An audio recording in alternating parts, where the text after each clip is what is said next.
ଆସିଗଲା ସୁଭଦ୍ରାର ପୁଣି ଆଉ ଏକ ଅପଡେଟ୍।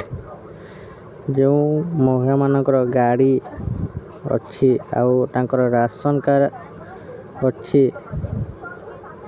ସେମାନଙ୍କର ଟଙ୍କା ମିଳିବ କି ନାହିଁ, ତ ଆଜି ଆମେ ସେ ବିଷୟରେ କିଛି ଅପଡେଟ୍ ଆସିଛି ଆମେ ଜାଣିବା। ଚାଲନ୍ତୁ କ'ଣ ଅପଡେଟ୍ ଆସିଛି ଯେଉଁ ମହିଳାମାନେ ଟଙ୍କା ପାଇନାହାନ୍ତି, ଚାଲନ୍ତୁ ଜାଣିବା। ନମସ୍କାର ଦର୍ଶକ ବନ୍ଧୁ, ମୁଁ ଦୀପୁ ଆପଣଙ୍କୁ ଆଉ ଏକ ଭିଡ଼ିଓରେ ସ୍ୱାଗତ ଜଣାଉଛି। ଆଶା କରୁଛି ଆପଣଙ୍କୁ ଏହି ଭିଡ଼ିଓଟି ଭଲ ଲାଗିଥିବ। ଯଦି ଆପଣଙ୍କୁ ଏହି ଭିଡ଼ିଓଟି ଭଲ ଲାଗୁଛି, ଭିଡ଼ିଓକୁ ଲାଇକ୍, ସେୟାର, କମେଣ୍ଟ କରନ୍ତୁ। ଦୟାକରି ମୁଁ ଅନୁରୋଧ କରୁଛି ଆପଣମାନେ ଆମ ଚ୍ୟାନେଲକୁ ସବସ୍କ୍ରାଇବ୍ କରନ୍ତୁ। ଭିଡ଼ିଓକୁ ଆରମ୍ଭ କରିବା ପୂର୍ବରୁ ମୁଁ ଆପଣ ସମସ୍ତଙ୍କୁ ଜଣାଇ ଦେଉଛି ଯେ ଆପଣମାନେ ଯଦି ଜାଣିନାହାନ୍ତି ସିଏମ୍ କିଷାନ ଟଙ୍କା କେବେ ଆସିବ ଆଉ ଅନ୍ତୋଦୟ ଗୃହ ଯୋଜନା କେମିତି ଆବେଦନ କରିବେ, ସେ ସବୁର ଭିଡ଼ିଓ ଆମ ଚ୍ୟାନେଲରେ ଆସିଯାଇଛି। ଆପଣମାନେ ଯାଇ ଦେଖିପାରିବେ।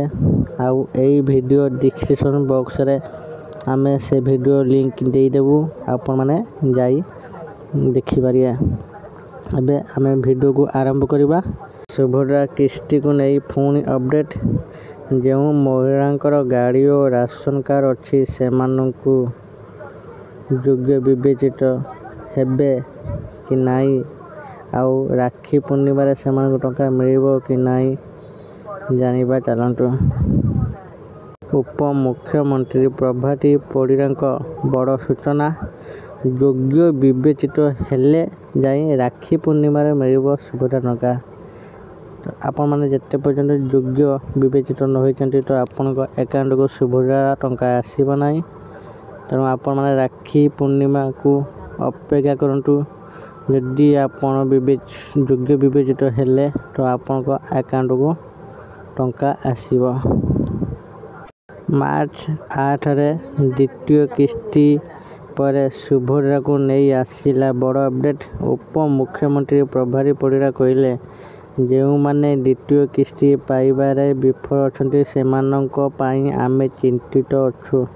ଆଉ ମାର୍ଚ୍ଚ ମାସରେ ହିତାଧିକାରୀଙ୍କ ଖାତାକୁ ଦ୍ୱିତୀୟ କିସ୍ତି ସୁଭଦ୍ରା ଟଙ୍କା ଆସିଛି, କିନ୍ତୁ କିଛି ମହିଳାଙ୍କ ଖାତାକୁ ସୁଭଦ୍ରା ଟଙ୍କା ଆସିଥିବା ବେଳେ ବର୍ତ୍ତମାନ ଯାଏଁ କିଛି ଜଣଙ୍କ ଖାତାକୁ ଏହି ଟଙ୍କା ପହଞ୍ଚି ପାରିନାହିଁ।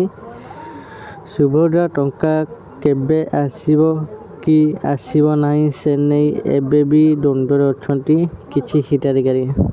ଏହାରି ଭିତରେ ପୁଣି ବଡ଼ ସୂଚନା ଦେଇଛନ୍ତି ଉପମୁଖ୍ୟମନ୍ତ୍ରୀ।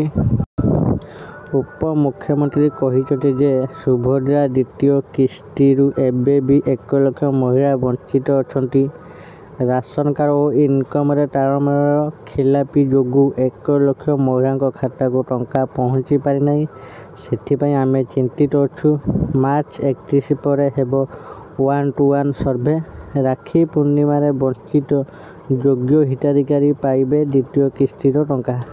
ଆଉ ଯେଉଁମାନେ ପ୍ରଥମ କିସ୍ତି ପାଇଥିଲେ ଦ୍ୱିତୀୟ କିସ୍ତି ଆସିବା ବେଳେ ତାଙ୍କ ପାଖରେ ଥିବା ରାସନ କାର୍ଡ଼କୁ ଆୟ ବର୍ଗ ଅଧିକ ଥିବାରୁ ରାସନ କାର୍ଡ଼ ଫେରାଇଛନ୍ତି।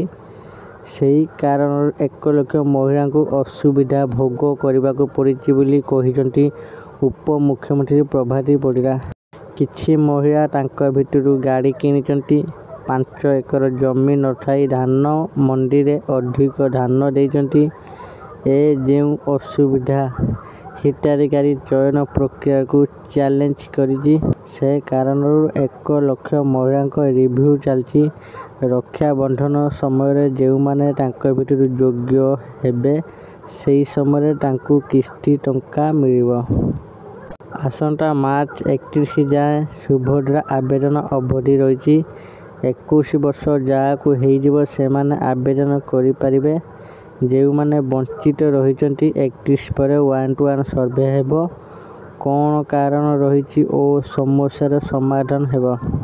ଯେଉଁମାନଙ୍କର ସମସ୍ୟା ରହିଛି 31 ତାରିଖ ପରେ ସର୍ଭେ ହେବ ସମସ୍ତଙ୍କର। 1 ଲକ୍ଷ ମହିଳାମାନେ ଏପର୍ଯ୍ୟନ୍ତ ବି ଟଙ୍କା ପାଇନାହାନ୍ତି, ତ ସମସ୍ତଙ୍କର ସର୍ଭେ ହେବ। तांक भितरु जेउमाने योग्य हेबे तो सेमानक अकाउंट को टंका आसीबो आउ जेउमाने योग्य हेबेनी तो तांकू से सुभद्रा लिस्ट रो ना कटा हो तो सेमाने सुभद्रा टंका पाई परिबे नाही। आशा करुची आपण मानकू एई छोटिया इनफॉरमेशन वीडियोटी भलो लागिथिबो। जदि आपनकू ए वीडियोटी भलो लागुची वीडियो को लाइक शेयर कमेंट करंतु। आपनकू मो फोन आउ थरे अनुरोध करछि आम चैनल को सब्सक्राइब कर दियंतु। धन्यवाद।